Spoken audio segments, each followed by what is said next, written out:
এত গরমের মধ্যে এক গ্লাস বেলের শরবত পেলে মন ও শরীর দুটোই ভালো হয়ে যায়। সত্যি কথা বলতে খুব গরম পড়েছে, তাই আজকে বানিয়ে নিলাম বেলের শরবত, আর সেটাই তোমাদের সঙ্গে একটু শেয়ার করলাম ভিডিওর মাধ্যমে। তো ভালো লাগলে ভিডিওটা লাইক, কমেন্ট, শেয়ার করে দিও। বেল খাওয়া শরীরের পক্ষে খুবই উপকার, আর পেট ঠান্ডা করে বেল, তাই এক গ্লাস করে বেলের শরবত যদি প্রতিদিন খাওয়া যায় সত্যি অনেকটা উপকার হয়। আর আমি আর আমার ছেলে বেলের শরবত খেতে কিন্তু খুব ভালোবাসি। আর আমাদের মতন তোমরা কে কে এরকম বেলের শরবত খেতে ভালোবাসো অবশ্যই কমেন্টে জানিও। আমি বেলের আঁশগুলোকে ছাড়িয়ে নিলাম, ছাড়িয়ে নিয়ে এর মধ্যে জল দিয়ে এগুলোকে ভালো করে একটু চটকে চটকে একটু মানে বেলের সেটা বের করে নেব। তারপরে এটাকে বের করে নিয়ে বেছে বেছে এর থেকে শাঁসগুলোকে বাদ দিয়ে দেবো। এই শাঁসগুলো বার না করলে এর মধ্যে দানাও আছে, দানাগুলোও বের করে দেব। বের করে দেওয়ার পরে এর মধ্যে আমি অ্যাড করব হচ্ছে লেবু পাতা। লেবু পাতা দিলে একটা ভালো সেন্ট আসে, বাস আর কিছুই না। তারপরে লেবু পাতাটা দিয়ে দেওয়ার পরে একটু লেবু পাতাটা দেওয়া হয়ে গেলে তারপরে এখানে অ্যাড করব একটু চিনি।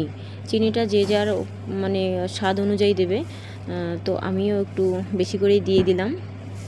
তারপরে চিনিটা দেওয়ার পরে এখানে দেব একটু সামান্য নুন, মানে স্বাদের জন্য, নাহলে নুনটা দিলে একটু অতটা একটা ভালো লাগে না খেতে। তারপরে নুনটা দিয়ে দিয়েছি, দিয়ে দেওয়ার পরে এটাকে ভালো করে এখন গুলিয়ে নেব।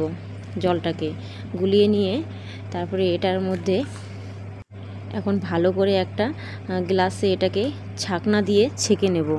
ছেঁকে নেওয়ার পরে তারপরে দেখবে এখন এটাকে ছাকতে গেলে খুবই মোটা আছে এটা, তো এটাকে একবার আমি ছেঁকে নিয়েছি অলরেডি, তারপরে আরও একবার এখন ছাকবো। ছেঁকে নিয়ে তারপরে দেখো এই যে এখন ছাকবো। চিনিগুলোকে ভালো করে গুলিয়ে নিলাম, গোলানোর পরে তারপরে এখন এটাকে ছেঁকে নিচ্ছি। দুটো গ্লাস নিয়েছি, একটা আমি খাবো আর একটা আমার ছেলে খাবে। তো তোমরা কে কে খেতে ভালোবাসো এরকম বেলের শরবত? ভালো যদি নাও লাগে খেতে, তাও বলছি খাবে, খাওয়া খুবই উপকার, খুবই ভালো একটা জিনিস এটা। আর এই গরমের মধ্যে পেলে তো কোনো কথাই নেই। তারপরে এর মধ্যে দিয়ে দিব আমি একটু বরফের টুকরো দিয়ে দেব, যাতে বেলের শরবতটা একটু ঠান্ডা হয়।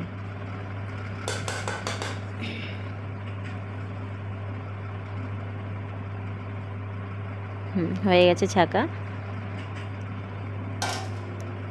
এখন দিয়ে দেব বরফের টুকরো।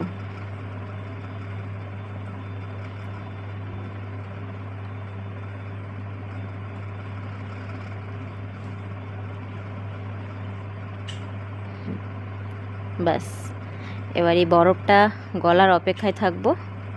তারপরে এটাকে এখন আমি আগে খেয়ে দেখব। সত্যি মন প্রাণ সব জুড়িয়ে যাবে এই এক গ্লাস বেলের শরবত খেলেই। আর এটা খেলে পেটের পক্ষেও ভালো, আর হচ্ছে গরমের দিনে বেলের শরবত খাওয়াও উপকার। যেন মনটা জুড়িয়ে গেল। এবারে ছেলেকে দেব, দেখি ছেলে খেয়ে কি বলে। কেমন হয়েছে বাবু খেতে? ভালো হয়েছে। ও বেলের শরবতটা খেতে ভালোবাসে। তো ভিডিওটা কেমন লাগলো অবশ্যই কমেন্টে জানিও। টাটা সবাইকে।